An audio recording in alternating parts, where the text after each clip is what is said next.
रात का समय था। जयेश और टीना साथ में जंगल के पास बने जयेश के पिता के फार्म हाउस में बैठे थे। तुम्हारे पापा का फार्म हाउस तो बहुत ही बड़ा है यार। पिताजी को ये फार्म हाउस बहुत पसंद है।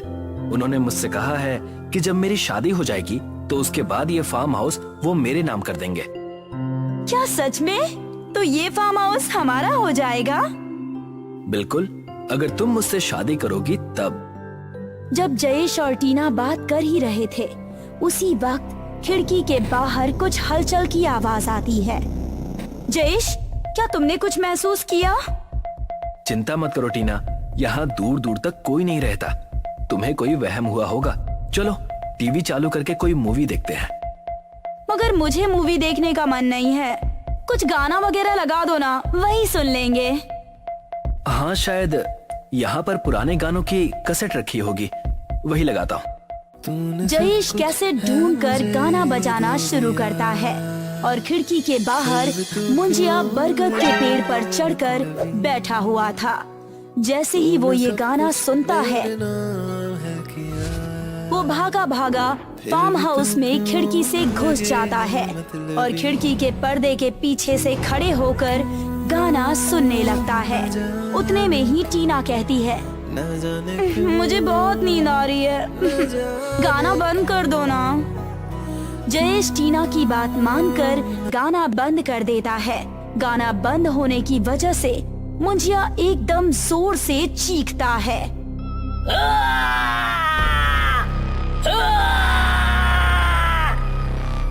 जयेश, जयेश भागो! उतने में ही मुंजिया उन पर हमला करके उन्हें मार देता है। मुंजिया उनकी पेट की अतड़ियां खा जाता है और उनका शरीर वहीं छोड़ देता है। जयेश और टीना जब फोन नहीं उठाते तो परेशान होकर जयेश के माता पिता उसे ढूंढने के लिए उस फार्म हाउस में आते हैं और उन्हें जयेश और टीना की लाश दिखाई देती है। ये कैसे हो सकता है? किसने तुम्हें मार दिया? मेरा इकलौता बेटा था। इस केस के लिए पुलिस कमिश्नर खुद फार्म हाउस आते हैं और जयेश के पिता से बात करते हैं। कुछ भी करो कमिश्नर साहब, मगर उस खूनी को ढूंढ निकालो।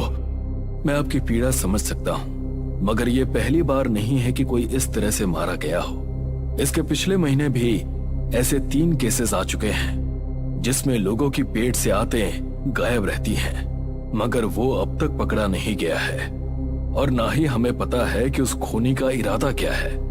मगर एक बात हमने जंगल के पास रहने वाले लोगों से सुनी है। क्या कमिश्नर साहब, बताइए, आपने क्या सुना है? उन लोगों ने बताया है कि जंगल में कोई प्रेत रहता है जो गाने की धुन या फिर गाना सुनकर आकर्षित होता है। कुछ लोगों ने उसे अपनी आंखों से भी देखा है, जो कहते हैं कि वो एक बच्चे का प्रेत है। मुझे भी लगा ही था। जब मैंने अपने बेटे और उसकी गर्लफ्रेंड को उस हालत में देखा था, मैं समझ गया था कि किसी इंसान का काम नहीं है ये। जयेश के माता पिता दोनों ही ये तय करते हैं कि वो किसी तांत्रिक से मिलेंगे। दोनों मिलकर रात के अंधेरे में जंगल में उस तांत्रिक को ढूंढने के लिए निकल पड़ते हैं। थोड़ी देर बाद उन्हें एक तांत्रिक दिखाई देता है जो अपना यज्ञ कर रहा होता है। बाबा जी सुनिए, मुझे आपकी मदद चाहिए। बताओ, ऐसी कौन सी मदद चाहिए जो तुम इतनी रात को इस घने जंगल में चले आए? इस जंगल के पास हमारा एक फार्म हाउस है जहाँ पर किसी प्रेत ने हमारे बेटे को बड़ी ही हैवानियत से मार दिया। इसीलिए हम आपकी मदद चाहते हैं, ये जानने में कि वो प्रेत कौन है और हम उसे कैसे रोक सकते हैं। तुम जिस प्रेत की बात कर रहे हो वो कोई ऐसा वैसा प्रेत नहीं है। उसके पास शैतान की दी हुई शक्तियां हैं। उस प्रेत का नाम मुंजिया है, जो कभी इंसान हुआ करता था। मुंजिया? ये बच्चे का प्रेत है? बाबा, इसके बारे में हमें और बताइए। हाँ बाबा जी, ये मुंजिया की कहानी क्या है और हम इसे कैसे रोक सकते हैं? ठीक है, तो ध्यान से सुनो ये कहानी। बहुत साल पुरानी कहानी है। जब एक पुरानी हवेली में एक माँ अपने बेटे मुन्ना के साथ रहा करती थी। मुन्ना के पिता का निधन मुन्ना के पैदा होने से पहले ही हो गया था। मुन्ना अपनी माँ जया से बहुत प्यार करता था और मुन्ना की माँ बहुत अमीर घराने से थी। मुन्ना, आ जाओ, खाना खा लो। खाना खाने का वक्त हो गया है। हाँ माँ, आया। बस थोड़ी ही देर में मेरा पजल खत्म होने वाला है। नहीं, अभी तुरंत नीचे आओ, नहीं तो खाना नहीं मिलेगा आज। समझ में आई मेरी बात? ओह माँ, रुक जाइए ना प्लीज। ठीक है, मैं भी देखती हूँ कि तुम कैसे नहीं आते हो। अभी तुम्हारा पसंदीदा गाना लगाती हूँ। जैसे ही जया वो गाना लगाती है, मुन्ना भागा भागा अपनी माँ के पास चला आता है। मुन्ना, अब अपना पजल छोड़कर कैसे आ गए? हाँ माँ, ये धुन आपने बनाई है, इसीलिए ये धुन मुझे और भी प्यारी है। ओह मुन्ना, काश तुम्हारे पिता आज यहाँ होते तो वो तुम्हें देखकर बहुत खुश होते। चलो जल्दी से खाना खा लो। एक दिन जया ऐसे ही मुन्ना को बुलाने के लिए गाना बजाती है और मुन्ना भागकर घर आने लगता है और अचानक से वो गाना रुक जाता है।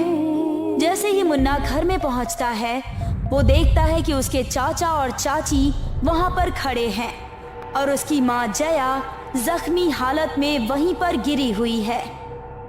आओ बेटा आओ, मैं तुम्हारा ही इंतजार कर रहा था। तुम्हारी माँ तो अभी दम तोड़ देगी और फिर हम तुम्हें मारेंगे और फिर ये घर और तुम्हारे पिता की छोड़ी हुई जायदाद हमारी हो जाएगी। माँ, छोड़ दीजिए मेरी माँ को, छोड़ दीजिए।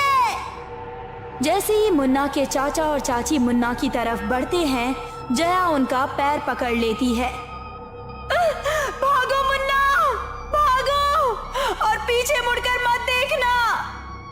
छोड़ो, हमारा पैर छोड़ो।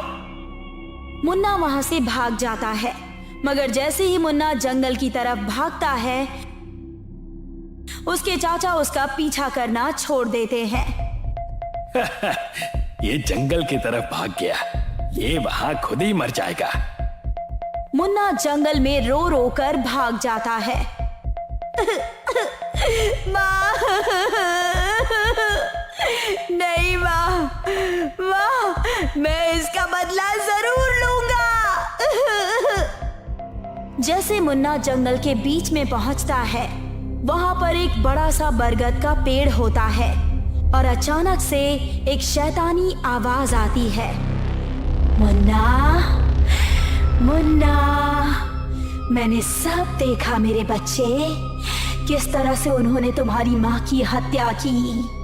तुम्हारी माँ ने कभी किसी का बुरा नहीं किया था, मगर फिर भी इस दुनिया के लोगों ने उन्हें बेरहमी से मार दिया। क्या तुम इसका बदला नहीं लेना चाहते? मैं लेना चाहता हूँ। मैं चाहता हूँ कि ये दुनिया जल जाए जहाँ पर ऐसी दरिंदगी है, और मैं चाहता हूँ कि मैं इस दुनिया को जलाऊं। तुम अपना बदला ले सकते हो, मैं तुम्हारी मदद करूंगी अगर तुम अपने आप को मुझे सौंप दो। मैं तुम्हें इतनी शक्तियां दूंगी कि तुम अपना बदला ले सकोगे। बोलो, मुझे अपनी आत्मा सौंपोगे? हाँ, मैं सौंपूंगा अपनी आत्मा। मैं ऐसी दुनिया में नहीं रहना चाहता जहाँ पर मेरी माँ को बेरहमी से मार दिया गया हो। मुन्ना जैसे ही ये कहता है, वो एक राक्षस में बदल जाता है। क्योंकि तुम अपनी माँ के कारण राक्षस बन रहे हो, इसीलिए आज से तुम्हारा नाम मुन्ना नहीं, तुम्हारा और तुम्हारी माँ का नाम साथ में